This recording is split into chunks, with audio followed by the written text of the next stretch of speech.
Bihar civil code के जितने भी कैंडिडेट हैं उसके लिए यह एक स्पेशल वीडियो होगा। बिहार सिविल कोड क्लर्क के लिए, क्योंकि बिहार सिविल कोड के क्लर्क में सारे सिलेबस लगभग हैं ही, लेकिन कंप्यूटर के सिलेबस को लेकर के लोगों में भय का माहौल बना रहता है। मतलब कंप्यूटर को लेकर के लोग ज्यादा हार्ड महसूस करते हैं, क्योंकि 15 नंबर का कंप्यूटर इस एग्जाम में पूछा जा रहा है और सिलेबस तो है ही और सब्जेक्ट तो है ही, उसके अलावा 15 नंबर का कंप्यूटर का भी सिलेबस है। तो इस वीडियो में हम आपको एक नोट्स के बारे में बता रहे हैं जो सिविल कोड के लिए स्पेशल बनाया गया है, जो हम क्लास में ऑफलाइन करवाते हैं। आप इसको आपके लिए कम समय में बेहतर तैयारी कैसे हो पाए, इसके लिए हमने नोट्स तैयार किया और आप लोग के सामने प्रेजेंट कर रहे हैं। तो आप इस नोट्स को इस टेलीग्राम ग्रुप में, इस वीडियो के टेलीग्राम ग्रुप में जाएं और इस नोट्स को डाउनलोड करके और एक बार एग्जाम से पहले सिर्फ पढ़ जाए। हिंदी मीडियम में बहुत ही बेहतरीन भाषा का यूज किया गया और इसको पढ़ जाए, ये आपके लिए बहुत ही हेल्पफुल होगा। और हम आपको बताएंगे, इसके अलावा आपको कुछ पढ़ने की भी जरूरत नहीं है। इस नोट्स को पढ़े और एग्जाम में जाए और 15 में से 13 नंबर निश्चित रूप से कैरी करेगा। और स्पेशल जैसे इससे पहले रीडर में 15 मार्क्स का और स्टेनोग्राफर में 20 मार्क्स का बिल्कुल इस नोट से लड़े थे। आप इसको पढ़ें। इस नोट्स के लास्ट में एक 200 क्वेश्चन, लगभग 200 क्वेश्चन का एक, हाँ 200 क्वेश्चन का एक वन लाइनर क्वेश्चन दिया हुआ है। तो इस क्वेश्चन को ही पढ़ लेते हैं तो लगभग 10 क्वेश्चन इसमें से लड़ जाएंगे। लेकिन अगर आप चाहते हैं कि पूरी तरह से हम मेरा कंप्यूटर में कमांड हो और 15 में से लगभग 14-13 ही नंबर आ ही जाए, तो इसके लिए नोट्स को आराम से पढ़े। किसी भी बुक को पढ़ने की जरूरत नहीं है, इसको पढ़े और देखें कि क्वेश्चन लड़ेगा निश्चित रूप से। फिलहाल हम इस वीडियो में एक प्रीवियस क्वेश्चन करवाने वाले हैं जो रीडर में पूछा गया था और स्टेनो में पूछा गया था। टोटल 35 क्वेश्चन है, तो इसको हम करवाने वाले हैं और 3500 क्वेश्चन को हम बताएंगे किस तरह से। आपको खूब ज्यादा डीपली में जाने की जरूरत नहीं है, क्योंकि क्वेश्चन बहुत आसान पूछा था और पूछेगा भी। लोग डीपली पढ़ के जाते हैं और आसान पूछने के कारण फंस जाते हैं। तो आपको डीपली पढ़ने की जरूरत नहीं है, आसानी से पढ़े और एग्जाम में जाए। निश्चित रूप से 15 नंबर में आप 13 से 14, लगभग 15 भी कर पाएंगे। ठीक है, तो इसको डाउनलोड करें। इसके इसके अलावा हम अभी जो 5 दिन बचे हैं एग्जाम के, लगभग हम डेली 10 मिनट 15 मिनट का एक एक से दो दो चैप्टर का सिर्फ छोटा वीडियो में हम आपको बताएंगे और समझाएंगे। और वैसे इस चैनल पर देखेंगे तो बहुत सारे वीडियो टॉपिक वाइज वीडियो दिए हुए हैं। इसमें इसके कंटेंट्स जो 10 सिलेबस जो दिया हुआ सिविल कोड का, ये पूरे सिलेबस का एक एक वीडियो पहले से डाला हुआ है, बेल्टन के लिए स्पेशल डाला गया था। अगर आप उस वीडियो को देख लेते हैं तो आपके लिए ये समझना भी बिल्कुल आसान हो जाएगा। आप चाहें तो इस चैनल के प्लेलिस्ट में जाके और फंडामेंटल सेक्शन में जाइए और फंडामेंटल नाम से प्लेलिस्ट है और सारे वीडियो को देखिए। एक भी कॉन्सेप्ट बचेगा नहीं। आप खुद एग्जाम के बाद फील करेंगे कि क्या बताया गया था। खैर, अभी हम फिलहाल प्रीवियस क्वेश्चन के बारे में बात करेंगे। तो यहाँ पर देखिए, कोड रीडर में 15 क्वेश्चन पूछे गए थे जो कलर के सिलेबस के सेम है। तो यहाँ पर हम लोग चलने वाले हैं पहला क्वेश्चन। पहला क्वेश्चन यहाँ है, इनमें से कौन सा नेटवर्क के भीतर संचार के लिए काम करता है? यानी संचार के लिए कौन है, यानी जो प्रोटोकॉल है वही संचार का माध्यम है। ये टीसीपी है, और एचटीटीपी है, एसएमटीपी है, ये सब संचार का माध्यम है। लेकिन पूछ रहा है कि कौन सा प्रोटोकॉल नहीं है। तो जिसमें सब में पी लगा हुआ, तो क्लियर है प्रोटोकॉल होगा ही। और ये एचटीएमएल एक प्रोग्रामिंग लैंग्वेज है। खैर, आगे बढ़ते हैं। कंपाइलर किसकी जांच करता है? तो कंपाइलर सिंटैक्स त्रुटि की जांच करता है। ये आप ही जो आप क्वेश्चन देखेंगे थोड़ा आपको हार्ड हार्ड लगेगा, पर नोट्स पढ़ने के बाद बिल्कुल इसी क्वेश्चन को आप नोट्स पढ़ने के बाद फिर से वीडियो को देखिए, तो आप देखेंगे कि सारे के सारे क्वेश्चन आपको आ रहे होंगे। किस नेटवर्क टोपोलॉजी के लिए कंट्रोलर या हब की जरूरत होती है? तो सेंट्रल कंट्रोलर स्टार टोपोलॉजी के लिए, क्योंकि सेंटर से नेटवर्क कनेक्शन चारों तरफ देता है। कौन सी कंप्यूटर भाषा केवल बाइनरी में लिखी जाती है? तो बाइनरी में। कंप्यूटर लैंग्वेज का भी नोट्स में दिया हुआ, मेंशन किया हुआ। आप मेरी बात सुने, टेलीग्राम ग्रुप से उस पीडीएफ को एक बार पढ़ जाए।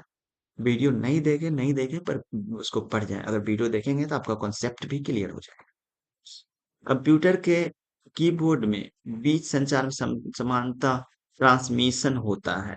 तो ये एक सिंपलेक्स ट्रांसमिशन है, इसको याद रखना है। डाटा संचार को चलाने वाले नियमों का समूह क्या कहलाता है? तो प्रोटोकॉल मतलब नियम होता है डाटा को ट्रांसफर करने के लिए। एसक्यूएल, एसक्यूएल में टेबल के लिए अल्टर होता है, यानी टेबल को एडिट करने के लिए अल्टर का कमांड का यूज किया जाता है। कहता है कि इंटरनेट से रिमोट लॉगिन के लिए टेलेनेट, यानी दूर का कोई कंप्यूटर है, यहाँ से हम कमांड करेंगे तो उसके लिए व्यवस्था टेलेनेट कहलाता है। कहता है कि विंडो को बंद करने के लिए, यानी जो कोई भी विंडो खुला हो उसको बंद करने के लिए, आपको याद भी होगा अल्ट के साथ F4 से हम बंद करेंगे। यहाँ 11वां नंबर क्वेश्चन है,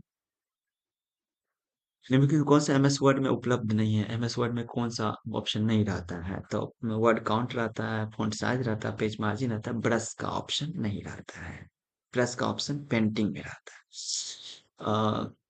अधिकतम कितनी पंक्ति हो सकती है? तो अधिकतम 10,48,576 एक्सेल में रॉ होता है और 16,384 कॉलम होता है, याद रखना है।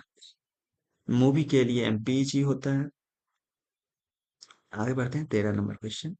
डाटा संचार सटीक सटीक तकनीक जो आईपी फोन और कंप्यूटर को पीसीटीएन और मोबाइल नेटवर्क के लिए जोड़ने का काम करता है, तो इसको वीओआईपी कहा जाता है। 8 तारों का समूह इंटरनेट कनेक्ट करते हैं, उसके अंदर 8 तारों का समूह रहता है, जिसको RJ45, इसका फुल फॉर्म रजिस्टर्ड जैक होता है। चलिए लास्ट क्वेश्चन है कंप्यूटर का। एक टर्मिनल जिसका मेमोरी मेमोरी प्रोसेसर और एक फर्मवेयर होता है, जो एक कुछ कार्य स्वतंत्र रूप से कर सकता है, ये कहलाता है, यानी ऑटोमेटिक कुछ कार्य कर लेता है, वो इंटेलिजेंस के कारण होता है, इसलिए इसको इंटेलिजेंट टर्मिनल कहा जाता है। तो इस तरह से रीडर में पूछा गया 15 क्वेश्चन को हमने बताया है। आप अभी तो कुछ हार्ड लगे ही होंगे आपको कंप्यूटर क्वेश्चन, लेकिन नोट्स पढ़ने के बाद फिर से वीडियो देखें ये, तो आपको देखिए कितना आसान लगेगा, या फिर वीडियो नहीं भी देखें तो इस पे ये पीडीएफ भी अवेलेबल रहेगा, इस पीडीएफ। अगर आप माने तो पहले नोट्स पढ़ें और उसके बाद इस क्वेश्चन को देखें देखें सभी के सभी क्वेश्चन आपको आते रहेंगे लगभग। स्टेनो में चलते हैं, 20 नंबर का क्वेश्चन पूछा गया था, इसमें चलते हैं। प्रिंटर का जो होता है ना, मतलब प्रिंटर का जो चित्र बनता है, यानी उसका जो है सो उसका रेजोल्यूशन जो है सो क्वालिटी डीपीआई में, स्क्रीन का भी क्वालिटी डीपीआई में।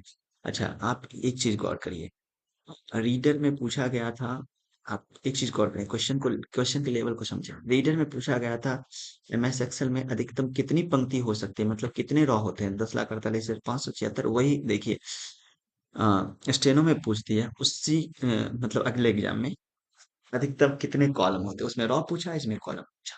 16,384। कहता है कि किस शॉर्टकट की नई स्लाइड के लिए, नया स्लाइड के लिए कंट्रोल एम है, नया डॉक्यूमेंट के लिए कंट्रोल एन होता है। मोशन पाथ जो होता है एनिमेशन को दर्शाता है, एनिमेशन में ही एक मोशन पाथ होता है। पावर पॉइंट में थीम किस टैब के अंतर्गत पाए जाते हैं? पावर पॉइंट में थीम डिजाइन टैब के अंतर्गत पाए जाते हैं। जब कंप्यूटर सक्रिय किया जाता है तो बेसिक इनपुट आउटपुट सिस्टम हार्डवेयरों की जांच के लिए एक जो सीरीज होता है उसको पोस्ट कहा जाता है। निम्नलिखित में कौन सा एमएस एक्सेस डाटाबेस का ऑब्जेक्ट नहीं है? तो मैक्रोज टेबल मॉड्यूल है और वर्कशीट एक्सेल का है। एक छोटी सी टेक्स्ट फाइल जिसमें उस वेबसाइट का नाम होता है जिसमें वो आई है, एक अद्वितीय पहचान होता है, इसको कुकी कहा जाता है। यानी कुकी होता है किसी भी वेबसाइट का, जो जिस वेबसाइट पर आप विजिट करते हैं तो आपको पहचान लिया जाता है कि किस तरह का इंटरेस्ट है, उसके अनुसार आपको नोटिफिकेशन दिया जाता है। डैश प्रकार का वायरस जब .exe.com विस्तारों के साथ एमएस डॉस प्रोग्रामों के साथ जो जाते हैं, संक्रमित और प्रतिलिपित करते हैं, वो कहलाते हैं फाइल इन्फेक्टर वायरस। यानी .exe या .com इस तरह या वेबसाइट या किसी फाइल के साथ जो वायरस आ जाते हैं और फाइल को डिस्ट्रॉय करने का काम करते हैं, उसको कहा जाता है फाइल इन्फेक्टर वायरस।